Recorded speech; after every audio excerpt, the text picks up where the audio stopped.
सत्यजीत रे, इनको कौन नहीं पहचानता। उन्होंने ऑस्कर तक हासिल कर लिया, लेकिन सत्यजीत रे थे एक हेवी स्मोकर। फिर भी उनको जिंदगी में कभी भी कैंसर नहीं हुआ। लेकिन अगर आप मैदान फिल्म देखे हो तो आपको पता होगा, वहाँ पर जो फुटबॉल कोच था रहीम साहब, वो इतने खेल कूद करने के बावजूद उनके स्मोकिंग हैबिट से उनको कैंसर हो गया। ऐसा भेदभाव क्यों? अब हर जगह सुनते हो कि स्मोकिंग करने से कैंसर होता है, लेकिन इस वीडियो में मैं पहली बार आपको ये बोलने वाला हूँ कि स्मोकिंग करने से कैसे कैंसर नहीं होती। नहीं, ये कोई क्लिकबेट नहीं है।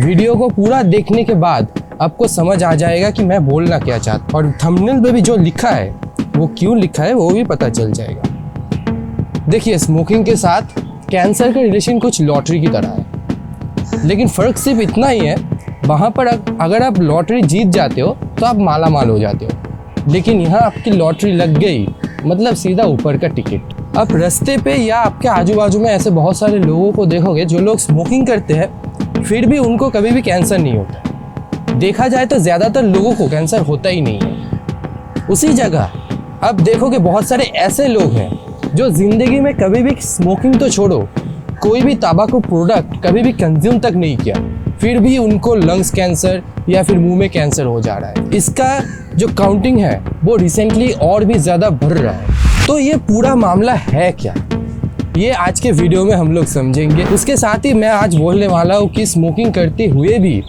थोड़ा सा ही सही, मगर कैसे कैंसर का रिस्क थोड़ा कम किया जाए।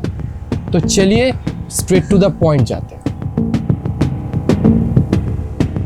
कैसे कैंसर नहीं होती है ये जानने से पहले थोड़ा सा ही सही, लेकिन ये जानना पड़ेगा कि सिगरेट पीने से व स्मोकिंग करने से कैंसर कैसे होता है। और अगर आपको ये पार्ट बोरिंग लगे और आप नहीं जानना चाहते हो ये, तो नीचे चैप्टर्स किया हुआ है, आप जो जानना चाहते हो वो जाके जान लो।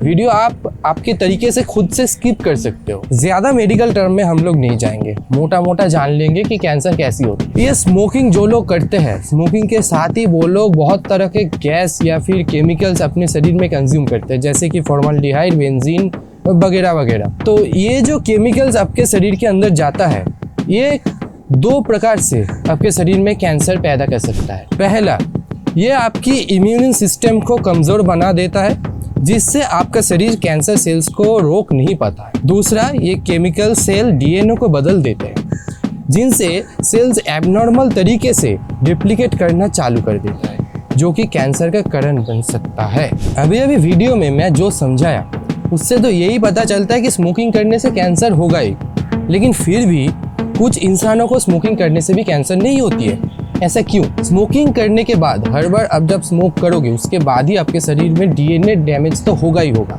ये तो पक्का है।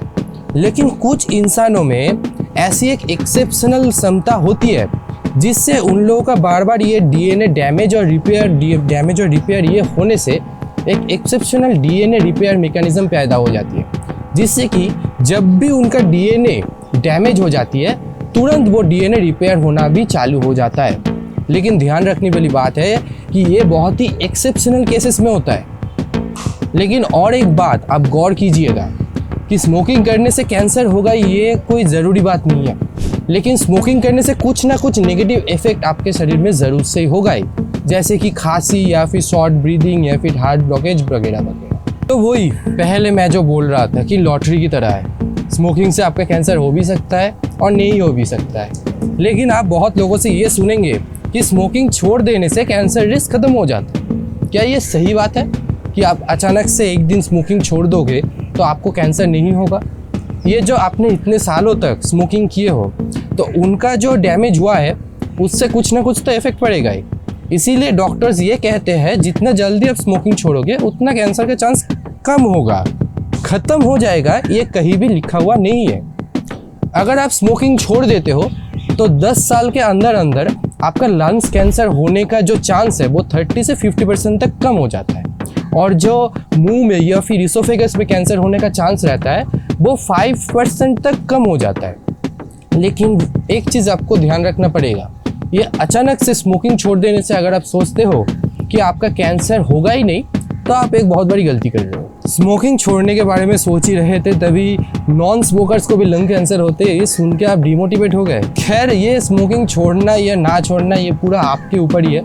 लेकिन एकदम से स्मोकिंग नहीं छोड़ पा रहे हो, तो स्मोकिंग करते हुए भी कुछ हद तक कैसे कैंसर रिस्क को कम किया जा सकता है वो मैं अब बोलूँगा। आई रिपीट, कैंसर रिस्क को थोड़ा कम किया जा सकता है। मैं ये नहीं बोल रहा हूँ कि जो मैं बोलने वाला हूँ ये सब करने से कैंसर होगा ही नहीं, ये आप ध्यान से समझना। पहला, फ्रेश फ्रूट्स खाओ डेली, इससे 5% तक रिस्क कम हो सकता है। दूसरा, डेली और रेगुलरली कुछ ब्रीदिंग एक्सरसाइज करो। ऑनलाइन बहुत सारे वीडियो मिल जाएंगे आपको, देखो और प्रैक्टिस करो, इससे 20 to 50% रिस्क कम हो जाता है। अब जो तीसरा वाला है ये बहुत ज़रूरी है कि आप ज़्यादा से ज़्यादा वक्त अगर बैठे रहते हो तो कैंसर तो क्या, आपके शरीर में बहुत सारे ऐसे रोग हो जाएंगे कि आप पकड़ भी नहीं पाओगे। और ये जो एक्सरसाइज वाला पॉइंट था, ये तो आप वैसे भी 3-4 दिन करने के बाद बंद ही कर दोगे। तो इससे अच्छा है ज़्यादा से ज़्यादा मूवमेंट करो। नॉट नेसेसरीली कि आपको वॉक पे जाना पड़ेगा या फिर रनिंग करना पड़ेगा, अब शरीर को मूवमेंट करते रहो। मतलब कि कहीं अगर जाना हो तो गाड़ी नहीं लेके आप साइकिल लेके जाओ, या फिर छोटा मोटा किसी दुकान पे जाना हो तो गाड़ी या साइकिल को छोड़ के आप पैदल चले जाओ, या फिर लिफ्ट को छोड़ के सीढ़ी से ऊपर उठो या फिर नीचे नमो। तो ये सब करने से कैंसर रिस्क थोड़ा सा कम हो सकता है, क्योंकि आप जितने ज़्यादा मूवमेंट करोगे उतना ही आपका ब्लड डिटॉक्सिफाइड होगा। स्मोकिंग से कैंसर होता है ये सुनने के बाद अगर आप डर गए हो और स्मोकिंग छोड़ने के बारे में सोच रहे हो और एक दिन अचानक से स्मोकिंग छोड़ने के बारे में सोच रहे हो तो अभी रुक जाओ, क्योंकि ऐसे ही अचानक से स्मोकिंग छोड़ देने से कैंसर तो छोड़ो, आपके साथ ऐसा कुछ होगा कि आप जी नहीं पाओगे और फिर से आप स्मोकिंग स्टार्ट करने में मजबूर हो ही जाओगे। ऐसे अचानक से स्मोकिंग नहीं छोड़ा जाता है। बहुत से लोग बोलते हैं कि स्मोकिंग छोड़ दो, लेकिन वो कहीं पर भी ये नहीं बताएंगे जो आप मैं बोलने वाला हूँ, क्योंकि अगर आप डर जाओगे तो स्मोकिंग आप नहीं छोड़ोगे। लेकिन प्रैक्टिकल एक्सपीरियंस कुछ और ही बोलता है। ऐसे अचानक से आप जब स्मोकिंग छोड़ दोगे, पहला तो आपका सांस फूलने लगेगा, उसके बाद आपका हार्ट बीट बढ़ जाएगा, सिर चकराने लगेगा, सिर में इतना दर्द होगा बार बार कि आप झेल नहीं पाओगे, आपको मेडिसिन लेना पड़ेगा बार बार से, आपको चलने में दिक्कत होने लगेगा, आपका गला सूखने लगेगा, आपका मुंह सूखने लगेगा, पानी बार बार पीना पड़ेगा आपको। ये इतने सारे चीज़ आपके साथ होने जब से लगेगा, आप फिर से स्मोकिंग स्टार्ट करने में मजबूर हो जाओगे। तो स्मोकिंग छोड़ने का कुछ प्रोसीड्योर होता है, वो डिपेंड करता है कि आप कितने सालों से स्मोकिंग कर रहे हो, आपका स्मोकिंग का फ्रीक्वेंसी कितना है, वो पूरा मामले के ऊपर डिपेंड करता है कि स्मोकिंग आपको कैसे छोड़ना है। अब आप स्मोकिंग छोड़ने का पक्का मन बना लिए हो तो ही ये पॉइंट देखो, नहीं तो भागो यहाँ से। कोई ज़रूरत नहीं है चैप्टर 4 जाके फिर से देख लो। और अगर आप अभी स्मोकिंग छोड़ना चाहते हो तो बहुत सारे प्रोसीड्योर्स हो सकते हैं, जैसे कि मैंने पहले भी कहा, तो वो डिपेंड करता है आपके ऊपर। आपको प्रॉपर से एनालाइज ना करके कुछ भी बोलना शायद गलत होगा। आपको यूट्यूब में बहुत सारे ऐसे वीडियो भी मिल जाएगा जहाँ पर बोलेगा कि स्मोकिंग छोड़ने के लिए ये करो वो करो। मेरा बात मानो, ये सब बेकार है। ये पर्सन टू पर्सन डिपेंड करता है कि उनका स्मोकिंग का हैबिट कैसे छुड़ाया जाए। तो मैं नेशनल टबैको हेल्पलाइन का नंबर नीचे दे दूँगा, वहाँ पर आप कॉल कीजिएगा, फ्री में आपका एनालिसिस करके वो लोग वहाँ पर बता देगा कि आपको स्मोकिंग छोड़ने के लिए क्या क्या स्टेप लेना पड़ेगा। अब ज़रूर से एक बार चेकआउट कर लीजिएगा ये नंबर। पूरे वीडियो देखने के बाद अब तक आपको समझ आ गया होगा कि हमने थंबनेल पे यूँ क्यों लिखा था कि डोंट स्टॉप स्मोकिंग, क्योंकि ऐसे ही अचानक से स्मोकिंग छोड़ देने से क्या क्या दिक्कत हो सकता है मैंने कुछ देर पहले डिस्कस किया। तो आखिर में मैं एक बात ही बोलना चाहता हूँ कि आप स्मोकिंग कर रहे हो वो आपकी मर्ज़ी है, लेकिन दूसरे कोई लोग स्मोकिंग नहीं कर रहा है वो उनकी मर्ज़ी है। तो उनके ऊपर अपना स्मोकिंग का इफ़ेक्ट मत छोड़ो, क्योंकि passive smokers are more likely to get affected than a regular smoker. ये बात हमेशा याद रखना।